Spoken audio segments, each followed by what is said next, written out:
ده هو التابوت دي انا اتفرج عليها. ده تابوت؟ ده غطا تابوت. ده غطا تابوت؟ اهو عندنا اهو ده الغطا بتاعي، كان غطا التابوت بتاع العجل القبيش هنشوفه جوه. والتوابيت دي جت ازاي؟ هم نحتوا الاول عملوا شارعين اهم، شارع نخش من هنا ونيجي من هنا. وراحوا مالكين المكان ده رمله وسحبوا الرمل وخلوه نزل، وبعد كده على برافيل وشدوه دخلوه.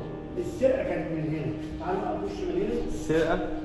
ايوه طلعوا تابوت للملك فاروق من هنا، كانوا عايزين يسفروا له بره. ما لحقوش شمال. الدخول من هنا والخروج من هنا. الملك فاروق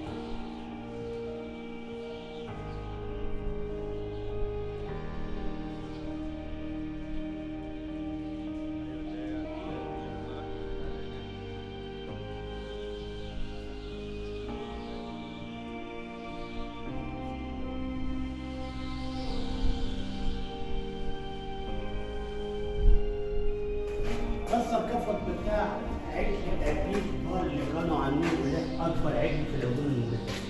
ولازم يتعبد العجل الكبير. هم كانوا بيعملوا اصلا العجول دي مكون ضخم زي التربه اللي احنا لما بنقول بيحطوها في تربه. دي مقابر تبدو كده للعجول المقدسه بس في عجول صغيره وعجل ده كان اكبر عجل اللي كانوا عاملينه. انت عايز تفهم المقابر دي كلها اللي بتاعت العجول؟ بتاعت العجول بس. احنا كده المقابر عجول بس؟ العجول بس. لا والله. والله والمومياوات راحت المتحف المتحف القاهره. يعني كان في مومياوات برضه هنا بس. ايوه بس كانت محنطه على اساس كانوا محتاجين اللغات دي تبحث. يعني ده كان ايه مقبره عجل؟ ايوه الغطا بتاعه اهو.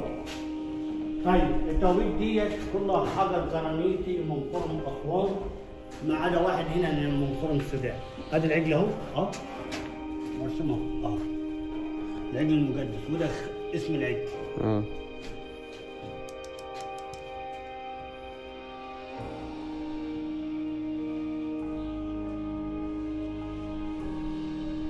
ومن اللي جوه ده ايه بقى كده؟ ده سرداب الفراعنه المكملين. ده حاجه بالظبط فرم السودان ده الوحيده بس، وكله فرم اسوان ده.